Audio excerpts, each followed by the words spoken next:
Hello and welcome to this channel. This is an original fiction audio image book.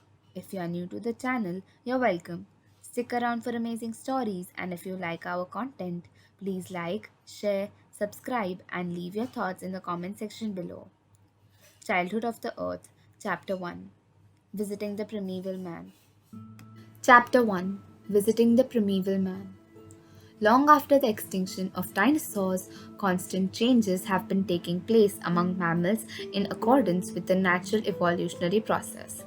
After several million years, newer kinds of living beings were evolved, amidst which a unique creature, a primeval man, was taking its initial steps.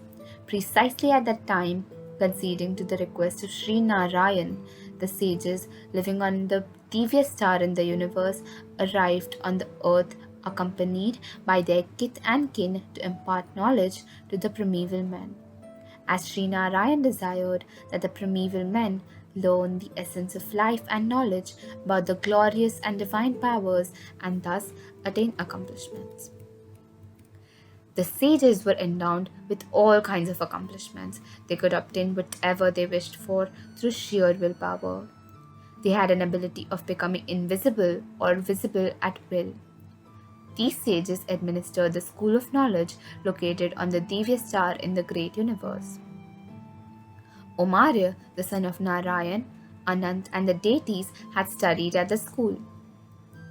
Having established harmonious intimacy with the natural elements as well as flora and fauna, the sages lived in serenity with their children and families and meditated. Amidst the forest, they lived in huts and led a Spartan life. That day, mellow sun rays spread out over the lush green vegetation on either bank of the river. Birds were chirping, the cool breeze of the dawn was providing fragrant freshness to every living being on the earth. In the ashram, under a thickly grown canopy of a tree, a sage of medium height, clad in white loincloth, sat upright. It was difficult to guess his age, merely looking at the swaying black hair of his beard. The name of the sage, with the gloriously impressive countenance and radiance, was Blespa. Two young ascetic boys and two girls of about 8 years were seated before Blespa. Having healthy chubby bodies, bright shining eyes, curly golden hair, and childlike attire, the four children looked like blooming flowers. The girls had garlands of white and yellow flowers on their hands and necks. Opening his bright eyes, Blespa said, "Meera, Sis, Kinnar, and Om, only you four have arrived today?" Sis quickly replied, "Yesterday I had heard the other children talking. They were not interested in seeing the primeval men that you are going to take us to see today. They said the creature called primeval men was anyway going to disappear from the nature. Hence, what was the necessity to look at it today?" Listening to Sis, Blespa fell silent for a while and then said, "Let it be. Follow me." Blespa stood up and walked forward. Other four children stood up and followed his strides gaily. "Meera," Sis said, "today we are going to see the primeval man." Her voice exuded eagerness. Serene smile played on the faces of Kinnar and Om. Getting close to a tree full of fruits, Blespa stopped and asked Kinnar and Om to pluck some fruits from the tree. After plucking some fruits, they walked ahead. They were walking amidst serenity of tall and luxuriant trees, hearing the melodious chirping of the birds and sounds of the animals. The children were excited. "Blespa, I have a question in my mind," Om said quietly. "You may ask without hesitating," Blespa said, without looking back. Om said, "During the studies you had explained to us that we have arrived on Earth to impart education to primeval men. Then why are we living away from them?" Blespa said, "We are not living away from the primeval men. They are living away from us. The primeval men we are going to watch today earlier used to live on our side of the river. But maybe as they considered themselves different from us, they have begun living on the other side of the river." Talking and traversing a winding path, they came over to a bridge made of tree roots. Under the bridge, a small rivulet was flowing. The beautiful sight made them very happy. All of them stood there for a while. Blespa, why do those primeval men stay away from us? Hesitantly, Mira asked. Turning to look at them, Blespa said, Narayan's son Omarya created the human beings. The man has the best heart and brain. The man thinks a lot and strives to understand a lot. But owing to the stern influence of the demon Hojimoto, he does not come to us. The man wants to develop oneself by his own efforts. What will happen to the man? Asked Skinner. Blespa moved forward and said, It will take a long time for the primeval man to attain development. The man will be able to attain many accomplishments indirectly, but that will not be as direct as has been achieved by us. Nevertheless, in future, when his brain will be fully developed, he will come to us to seek knowledge, for sure. However, at that time, he will face several problems in putting his knowledge to use due to the strong influence of Hojimoto. Blespa sighed sadly. Meanwhile, they reached the bank of a river. A herd of antelopes were drinking water at the river. The sky was absolutely clear.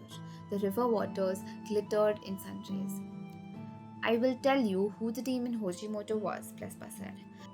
But prior to that, let us board a boat to sail across the river. Using his power, Blespa produced a boat from the thin air. All of them boarded the boat. Mira stared at the waters, thinking how big the demon Hojimoto might be.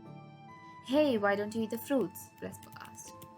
Everybody shared the fruits, which were with Om and Kinnar.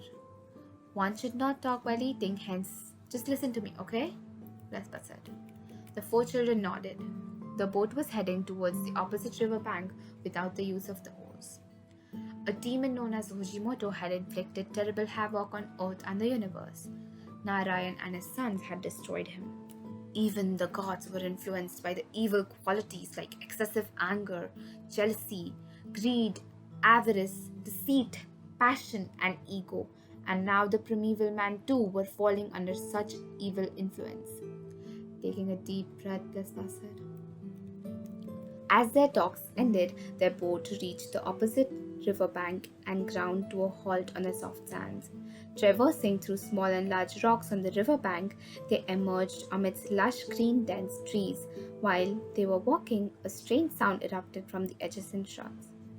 They slowed down their pace and all of them became alert. Their eyes steadied in the direction of the sound. Very calmly, a tiger of smilodon kind appeared out of the thick shrubs. Its 2 upper teeth were loomed longer than the lower jaw, and its eyes glittered. It had pale saffron sheen on its body. Watching the tiger, all the 4 children scampered around as if they were preparing themselves for the attack by the beast, as if they were to fight with the tiger. Coming forward, Smilodon tiger bowed his head before Blespa as if it were offering its respect. The 4 children were amazed, and they were assured that the Smilodon would not attack them. Children, this is Smilodon, Blespa said, and turned his attention to Smilodon. The children wanted to see the primeval men, that's why we have come here, Blespa said. How do you find this beast? Glaring at them, Smilodon asked. It seems much powerful. Widening her eyes, Sis commented. What's the news of the primeval men? Blespa asked. As if Smilodon was not interested in reporting it, he said, Earlier, when the man lived on your side of the river bank, he was vegetarian, but now he has learned how to hunt and he has become carnivorous. Making a face, Smilodon said as if it were not a carnivorous. Now the primeval men will share a booty of hunting, Smilodon remarked sardonically. Sounding worried, Blespa remarked, This is the beginning of the devastation of the primeval men before he becomes cultured. And Blespa, that primeval man produces a bright yellow light, Smilodon said. That's fire, Mira said. Yes, something of that sort. Now we too are afraid of the primeval men. Smilodon spoke in a terrified tone. For no reason you have made the primeval men walking on 4 feet to walk just on 2 feet, Blespa. Walking on 2 feet saves energy. You too should try walking on 2 feet, Blespa said. Smiling lightly, Smilodon shook his head in negation as if he was saying within his mind that although we walk on 4 feet, our 4 feet are much stronger than the primeval men. Given a chance, we can tear apart the primeval men and eat him away. Smilodon, tell me in which direction the primeval men are located right now, Blespa inquired. Come along, I will leave you up to them, Smilodon said. Everyone walked, following Smilodon. Smilodon led them to a spot where several caves were surrounded by thick trees. You will be able to get in touch with the primeval men here, Blespa. Saying this, Smilodon disappeared into the forest. Trudging a winding narrow walkway, they climbed up a hillock and came across a cave. They entered the damp dark cave. They felt cooling inside the cave. Sis and Mira were watching the cave with awe. Suddenly, their gaze fell on pictures drawn on the walls of the cave. Several pictures of birds and animals were drawn in a weird manner. Mira beckoned Om and Kinnar to look at the pictures. Watching the pictures intently as they took a few steps following Blespa, they saw fire. A woman sat near the fire. She was clad in leather wrapped around her torso. A small child of about 7 to 8 years stood beside her. That child was scouring a dead rabbit for eating its flesh. She stood up, watching the strangers in the cave, but there was no trace of fear on her face. The woman moved towards the entrance of the cave, and reaching there, she called out aloud. Very soon, a well-built man appeared. He was as tall as Blespa. He too had wrapped animal skin around his waist. He held a strong lance-like weapon in his hand. Cheerful smile appeared on the man's face, and Blespa too smiled lightly in response. Blespa walked up to the child eating a dead rabbit and took away the rabbit from his hands. In sign language, Blespa explained to the man and the woman that animals should not be killed and eaten. Taking a fruit from Om's hand, he explained them to eat it. The child went up to Blespa and snatched away the carcass of the rabbit. Blespa bent forward to offer the fruit to the child. He took it from Blespa. Blespa made the child put down the carcass of the rabbit and walked up to the entrance of the cave. Sis, Om, Mira and Kinnar too followed him. Several men and women and children had gathered in the frontal part of the cave. Some stood silently watching, while some of them were staring at Blespa and the children smiling. Two women came over to Sis and Mira and began admiring the flower garlands the girls were wearing around their necks. Mira and Sis gladly offered them the garlands. The women were pleased to receive the gift. Blespa walked up to a child and moved his hand affectionately over his head. Then the five of them turned back to go away. Walking down the narrow walkway when they were amidst the thick of the trees, Kinnar asked, Isn't it strange, Blespa, that the primeval man hasn't learned to understand the sign language, and also they don't have a spoken language, whereas how fluently Smilodon was able to speak? Smiling mildly, Blespa said, You have asked an apt question. In fact, to protect the primeval men, Smilodon has been provided with a unique capability. This enables Smilodon to provide us information about the primeval men. Kinnar understood the matter. From there, all of them reached their thatched huts. Since the studies were over in the ashram, Blespa went into solitude to meditate. The river bank was much too noisy. The wives of the sages and their children were bathing and washing clothes on the river bank. Away from all, Sis, Mira, Om and Kinnar were munching fruits on the river bank and throwing pebbles into the water. An impressive woman came over to them. She had colorful flower garlands in her hand. She was Mira's grandmother. Her name was Shanti Didi. The four children were overjoyed watching her arrive as they got to hear very interesting tales from her. Handing over a garland to Mira, Grandma asked, smiling, Tell me, children, what do you propose to do on your holidays? We would listen to tales from you, the four of them cried in unison. Very well, today I am going to tell you the story of a man of the 21st century.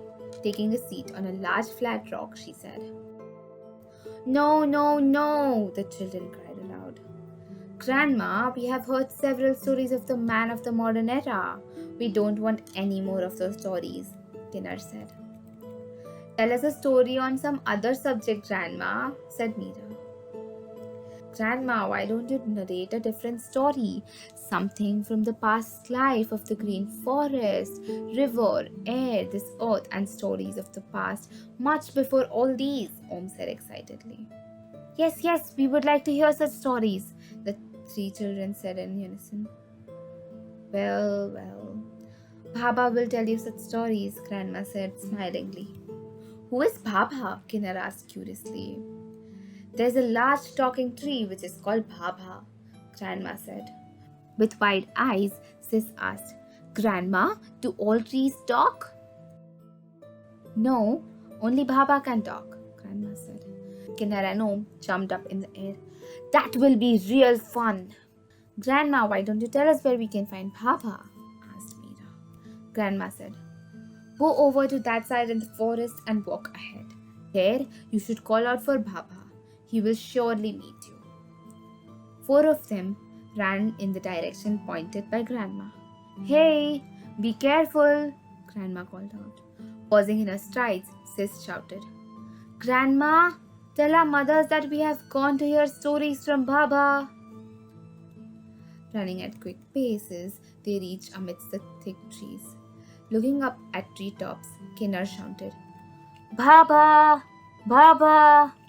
Meera also shouted, following him, and started asking loudly, Where are you, Baba? Om and Sis too joined the others in shouting. Hearing the children, a bird sitting atop the tree also chirped, Baba! Baba! Sounds of Baba, Baba reverberated in the forest. Calm down, children, I'm here. A loud voice was heard. The children turned in the direction of the voice. A huge tree was singing gaily, swinging its branches. The tree had two eyes and a mouth. It was talking. The children moved towards the tree.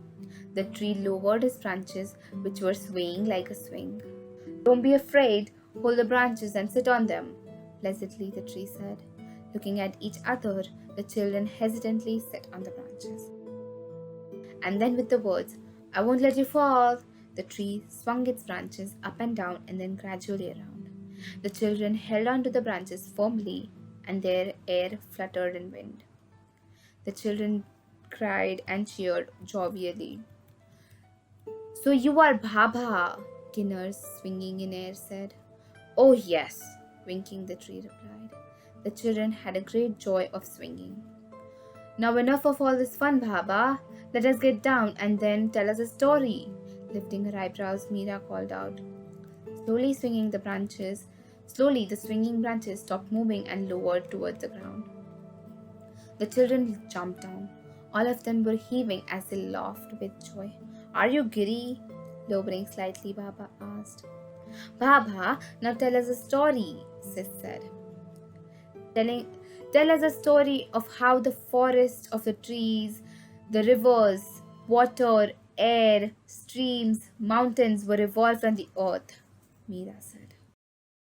Thank you guys for watching this video. For more videos, you can visit our channel. If you have listened all the way, comment Childhood of the Earth or Smilodon. A hint about the next part, we are going to read about someone's childhood and past. Please like, share, subscribe, and I'll catch you in the next part. Till then, bye!